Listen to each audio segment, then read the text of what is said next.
Only in America. Only in America. Only in America. Only in America. Only America. Only in America.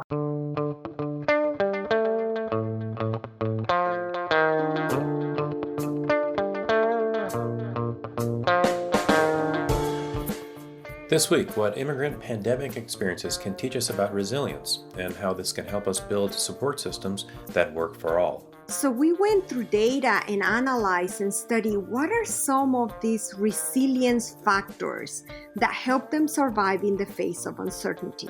And we found, courage, optimism, cognitive reframing their reality, staying in the present moment, engaging with full heart and staying with the full core values, and reminding themselves as to what is the purpose of their everyday life that keeps them strong and keeps them focused to get through it.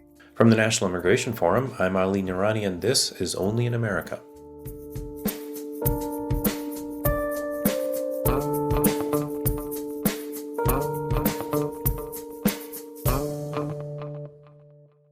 Pandemics, as this year has constantly reminded us, are about much more than just a virus. They're about who can access treatment or feel safe seeking it out. They're about who can work from home or access federal leave. Who is given the tools they need to weather the storm, and, well, who is left to figure it out on their own. For many Americans, this past year has brought a level of uncertainty and fear like never before. Compounding factors like unstable employment, housing insecurity, and health concerns have left millions in a state of chronic stress. In many ways, this uncertainty and fear is really not all that different from what many undocumented immigrants have been facing for years. From looming threats of deportation to a lack of healthcare access, this chronic insecurity has been a reality for millions of folks living and working in the U.S. for as long as our broken immigration system has been around. On top of that, as we've discussed previously in this series, immigrants are disproportionately impacted by the pandemic, both the virus itself and the economic hardships it's brought, not to mention years of anti-immigrant rhetoric and policies. My guest today studies the impact of stress and trauma in immigrant communities. She's seen how the long-term insecurity weathered by the undocumented community has built knowledge and resilience. And based on her research, she believes it can teach us a lot about how to support other vulnerable populations who are struggling with pandemic-related grief and trauma.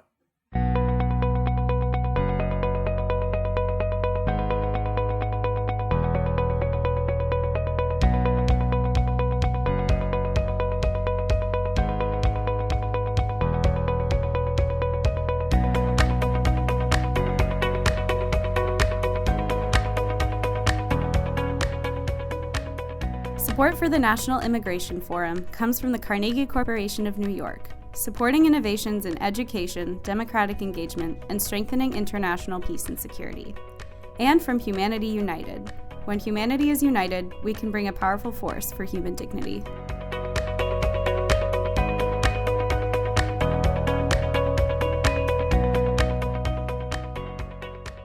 My guest this week is Dr. Luz Garcini. Dr. Garcini is a non-resident fellow at the Center for the United States and Mexico, part of Rice University's Baker Institute for Public Policy.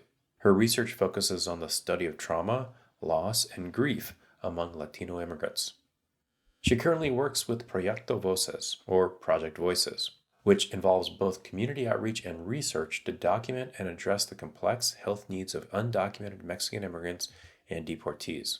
Dr. Garcini is particularly interested in how stress and trauma manifest in immigrant communities and how their physical effects can echo across generations. She has an incredible personal story, and she shared with me how we need to build a pipeline of talent that meets the health needs of the immigrant community, and how the new administration can help break the cycle of mistrust and fear that leaves immigrants more vulnerable. So Dr. Garcini, thank you so much for joining. I really, really appreciate this. And I'm so looking forward to learning from everything that you've been doing. So to begin with, tell me a little bit about yourself. How did you get to where you are today? I take my costume off. I always caught the degree and the professional title, the costume. But I am a Mexican origin. I am an immigrant. I came to this country probably about 27 years ago now. And what you see is very different to what got here. So I came here actually running away from safety issues in Mexico, thinking of it as a temporary move. I immigrated. I was in my early 20s with 2 kids. I was married very young when I was 16. By the time I was 19, I had 2 kids, and I was a high school dropout. Like many women, in my country, I just did not think of pursuing an education. I just thought you get married and you build your family, and that's what your focus of your life is. But we came into this country non-speaking English, without any much money. And I started actually receiving some services at organizations that help immigrants with the transition and the adjustment, and fell in love with the people there. And they didn't have anyone who would start working with some of the parents in teaching Spanish classes. So they asked me if I could do it. And I was like, well, I could barely know how to do with my own children. So they gave me a book, and I fell in love talking to the immigrants. And one thing led to another. A lot of mentors started jumping on board and said, why don't you get a GED? And I was like, well, I don't speak English. I was like, well, the GED is offered in Spanish. So that's how I did it. And I fell in love with learning. I went for many years, probably about 5 years, to a community college and remedial classes to try to get a degree. And I think that is the reason why many people come to the United States, right? In search for opportunity.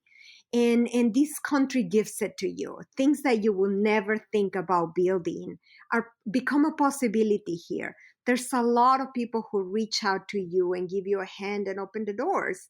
And here I am, many years later, with a 3 master's degree and a PhD, and doing the job that I love with immigrant populations that I could never think possible.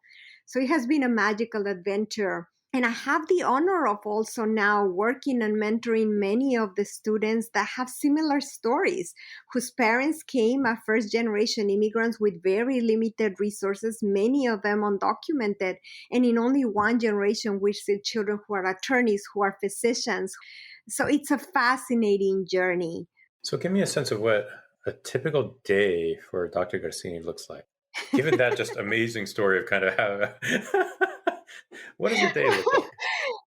I think that should be an interesting question for my research coordinator, because she thinks it's madness. So, well, it's the story itself is pretty... Yes, but my work is always different. It's never boring. I jump from one issue to another one. I have to keep up with the political context and what's happening at the forefront and the new crisis. I go in from writing, from teaching students, from running research projects. I have my head into very, very diverse health areas, from COVID vaccination to COVID testing, to how stress gets under the skin of immigrants with trauma, to dealing with bereavement and loss. I mean, you name it. I'm there because I think what we seem to forget sometimes is that immigrants are everywhere and are affected by everything. So my work really fits into everything. Sometimes I get recalls for media interviews, and I just quickly jump into one. It's just from one thing to another. Sometimes it starts very early and doesn't end very late. It jumps over the weekends, but it's a fascinating adventure. It's always learning. Always learning. Whatever person I come across, particularly our participants, they have wonderful life stories that can teach us about resilience, about what do you do? How do you build strength in the face of adversity? So I feel very, very fortunate to have the job I do. And so what have you been seeing within the community that you serve for the last year? Because we're just about a year into this pandemic. And whether it's in terms of prevention measures or mental health trauma, from your perspective, how has COVID-19 impacted the immigrant community?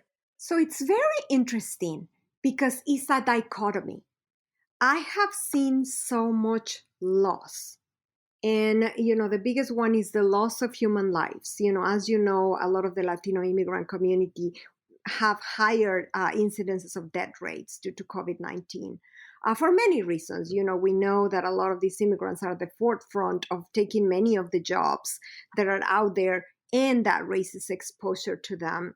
There's been financial losses, loss of employment that has taken a toll, emotional losses that have happened also. But on the other hand, I have seen the resilience and we're going to make it through. We made it through before. This is just one more. We just have to learn how to get through. So we recently actually wrote a paper who's currently on the review on the resilience. And it is what have we learned from the undocumented experience that we can apply to surviving COVID? Because a lot of the things that COVID hit us was with uncertainty, right? We didn't know what was this new virus. We didn't know how to stop it. We didn't know how to treat it. We didn't know from all the confusing information what works, what doesn't work, how can I be fully protected? And it brought to us a lot of uncertainty, a lot of fear, because we didn't know if we were going to have access to the resources that we needed to keep safe, if we were going to be able to keep our jobs. And I think that affected everybody, some more than others. But my argument was, well, this is no different to the undocumented experience on their daily lives. They live like this since they left their countries. So how is it that they survived? So we went through data and analyzed and studied what are some of these resilience factors that help them survive in the face of uncertainty. And we found, right, courage, optimism, cognitive reframing their reality, staying in the present moment, engaging with full heart and staying with the full core values, and reminding themselves as to what is the purpose of their everyday life that keeps them strong and keeps them focused to get through it. So we have seen a tremendous amount of resilience throughout this pandemic that I think are some lessons learned that we can use to apply it to other populations, to people who are facing death and dying, which many people have done it, people dealing with chronic illnesses, people dealing with forced family separations. So there is, I think, a lot of lessons learned and a wealth of knowledge as to how these communities have faced, because we need to remember, it was not only the COVID pandemic. This happened at a time where the anti-immigrant rhetoric and actions were at a tremendous level. So they were being hit on two fronts. It was like compounded stressors building on themselves. And they're still standing. So to me, that is just an amazing lesson. Getting pressures from both the rhetoric as well as the pandemic, did that lead the immigrant community to be more insular in the way they were living? Or were the circumstances such that they didn't have the benefit of being insular? I mean, look, many of us never have to leave our houses because we can work from home. So how do people grapple with that? I think this is a community that, and I say this with pain, because they were labeled essential and they wanted to prove that. So they stepped up to the plate and they were out there and they were helping and they were serving. If you needed someone to work, they were the first ones who said, I'll take it. And I've heard these from different employers that said, I'll take it. I'll do it. I need to bring food to the table to my family and to send even to the sending countries, right? Because, the other countries from where they immigrate and their families left behind were also struggling. So they did not recruit it to themselves. They continued to push forward. However, I think the attacks that continue to happen and that mix of you're essential, yet you don't have access, right? Unfortunately, yes, you can have testing, but if you don't have the right documentation, you can have it, or it's going to cost you more money, or the information is not going to be tailored to you. And we will see the same thing with the vaccination, right? We do not do it anonymously or in a way that is accommodating and protecting them. So it leads to deception. It leads to defeat. And I think the mental health toll eventually is taking place on these communities. So we need to stand up to the place, and it's time for paying back for all that they have given us during these hard times. And so from a policy perspective, for those who were deemed essential but then stepped up to be essential, what needs to happen, either in terms of the vaccination or otherwise? First of all, the funding, which has been threatened to be withdrawn from safety net providers. All those community clinics that attend to the needs of these immigrants, withdrawing funding from those institutions will be a big mistake.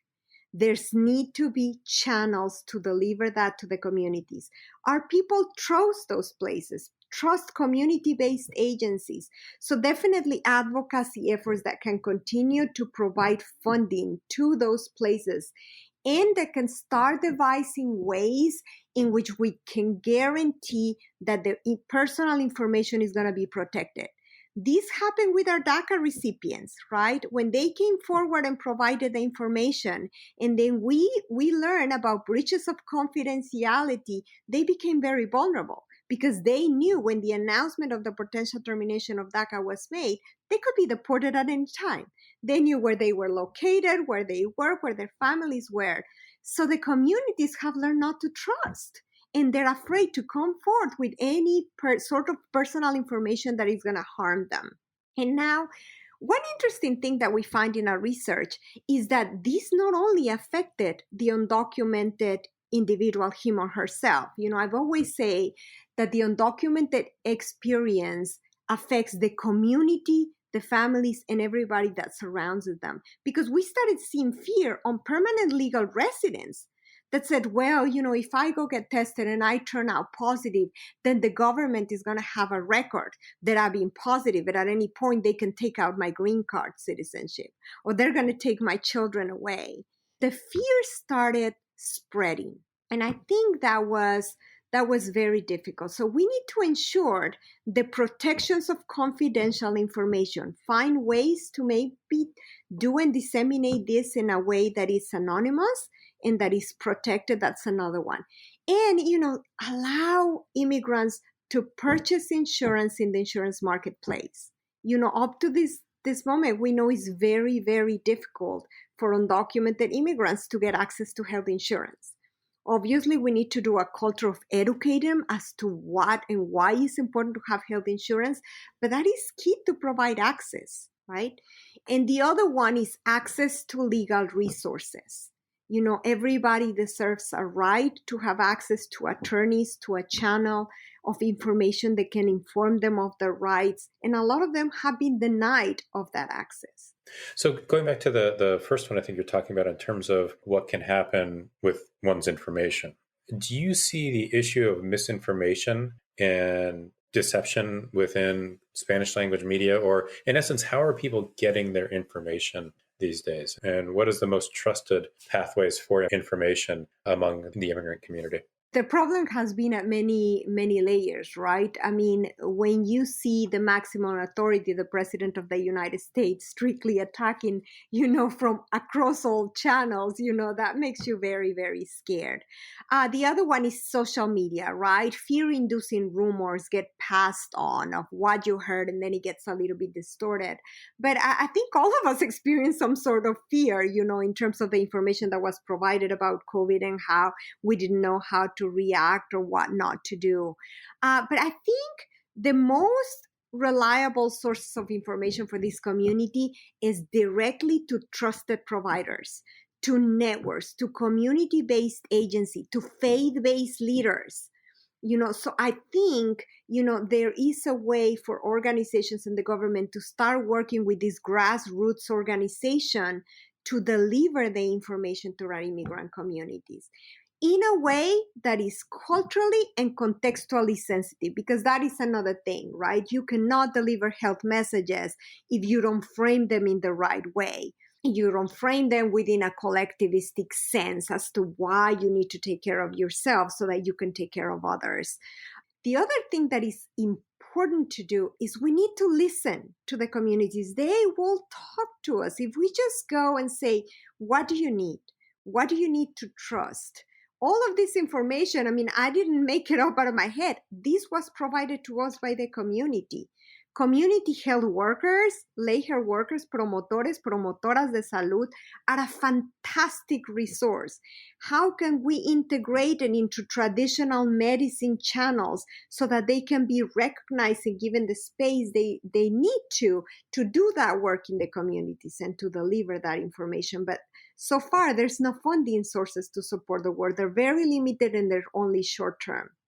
And what we're talking about here, in many ways, is helping people answer the questions that they're going to have around the vaccination and being able to answer those questions through a trusted source. Is that fair? Yes, absolutely. I think we need to overcome a lot of the myths and the beliefs that are related to the vaccination. We need to explain people about the novelty of the vaccine, how the vaccine was made. People are concerned that the vaccine was made in a rush, but they don't understand that vaccination and the process of making these vaccines have been done in the past with other diseases. We need to explain that to them. We need to explain to them what to do in cases of side effects. One of the biggest barriers in testing was like, okay, I go get tested, and if I am positive, then what? I prefer not to know because I know I don't have access to a hospital. I know I cannot get the treatment. So why am I going to find something if I don't know what the next step is? So they were asking for that. They need a lot of navigation skills to navigate our healthcare system and our legal systems in order to push forward. So let's take a step back here. And, we now have a new administration. We have a Congress that's starting to wrap its hands around immigration reforms. How is the community seeing this change in administration, whether that's people who are here in the States or people whether in Mexico or further south? Because, as we were talking before we hit record, we are seeing, migration begin again, but we're not seeing the numbers, say, from 2019, but we have to be able to communicate these changes or these just even potential changes very carefully. Yes, I think I would like to use the word cautious. So our communities is very difficult to trust when, we have a history, right? The immigrant community has been let down across political party boundaries, right? We have a history of high deportations during President Obama's administration. The non-consolidation of the DACA proposal happened, and the community felt very let down, even though the steps starting to get in the right direction. Then we switch political parties and we saw very aggressive actions. So at this point, the community is like, well, there's a lot of promises. Are they going to take place and are they going to happen? So I think it's important for the new administration. I think they do have the heart in making a change and in helping people, but not to overpromise, because overpromising can let our communities down. And again, feed into the cycle of mistrust and fear. And it's also important that we become very aware that whatever policies gets implemented in the United States have far-reaching effects to the messages that go to the sending countries. We need to be careful on a path to legalization, because that, can also trigger a flood of immigrants under conditions that are very unsafe, that are very hazardous at the moment with the public health crisis and safety crisis that we've seen throughout Mexico and Central America. So how can we do it in a way that is safe for the immigrants that are already here, for the immigrants that are waiting in the border? We can't forget that we still have tented camps there waiting for asylum and refugee status, and for those that are thinking about migrating. No, you're absolutely right. And I think cautious is definitely the right word, both for the community to be cautious, but also in the communications. I wanted to go back to something you said earlier about mental health impacts of the pandemic. Could you give me a sense of what you predict or foresee in terms of long-term mental health impacts for the immigrant community, just coming out of the last year?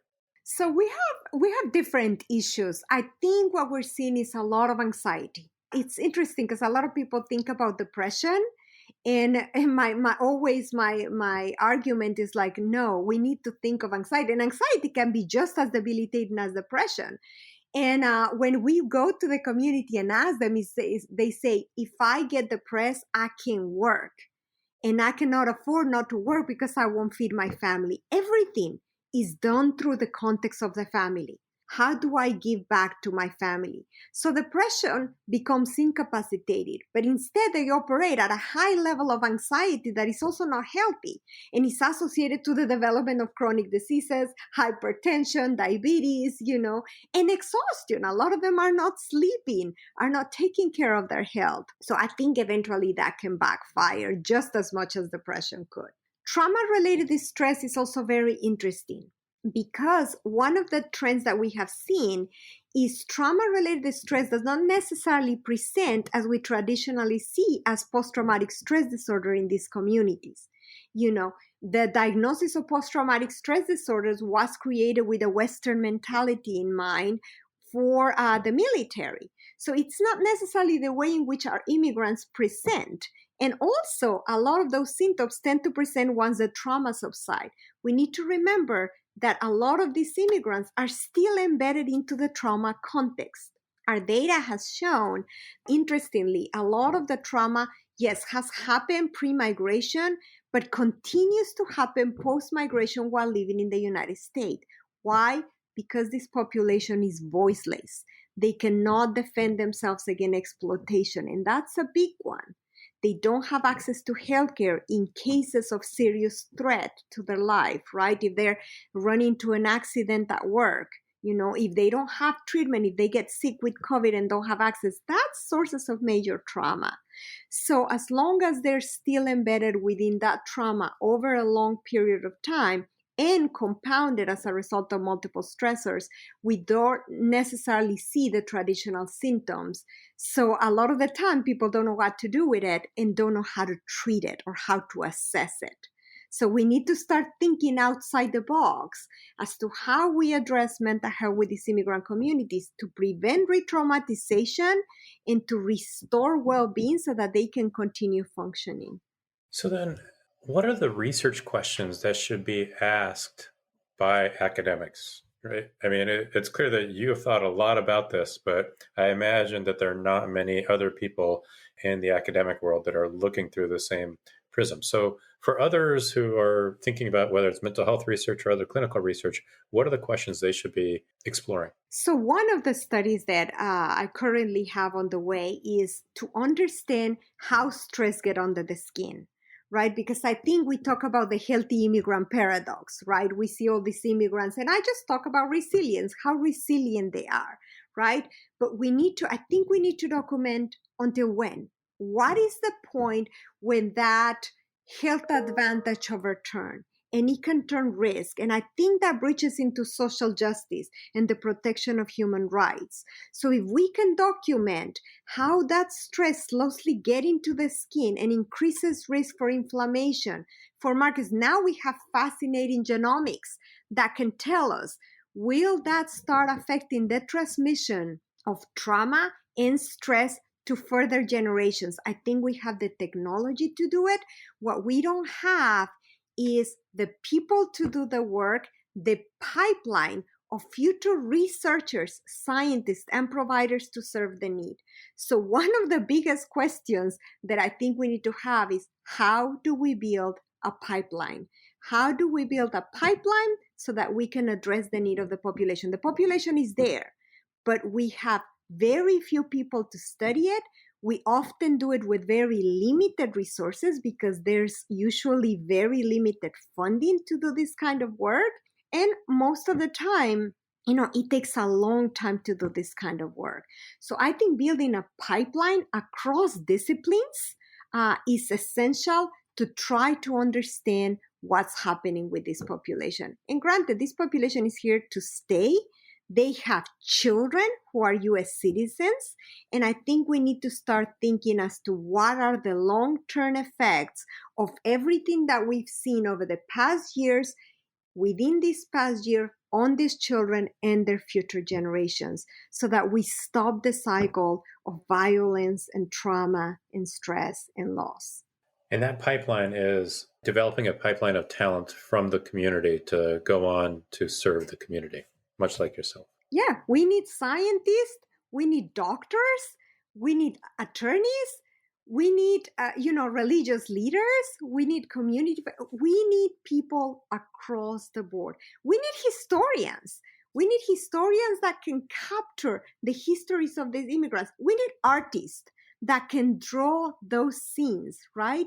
We need producers that can put this in documentaries. We need media people. We need media people who can ask the right questions. So across the board, I think we do need to build a pipeline to tell the stories and to communicate the need, because other than that, we continue to be without enough information. Well, I have to say, with you and what you do on a day-to-day basis, I feel like we're off to a good start. So thank you. But I do have one more question for you. And the question is just a request to finish this sentence. The name of the podcast is Only in America. So to finish the sentence, only in America, ... Only in America seeds grow. Thank you so much for the time, Doctor. I so appreciate it. Thank you.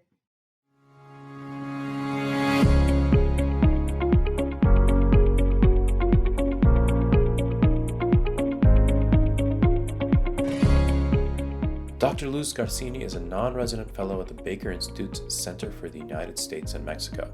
You can learn more about Dr. Garcini and Proyecto Voces at our website, immigrationforum.org/podcast. And if you like what you hear, please subscribe to Only in America wherever you're listening to this episode.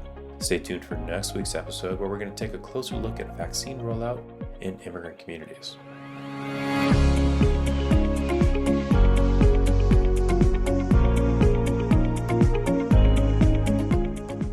Only in America is produced and edited by Joanna Taylor and Becca Wall. Our artwork and graphics are designed by Carla Leja.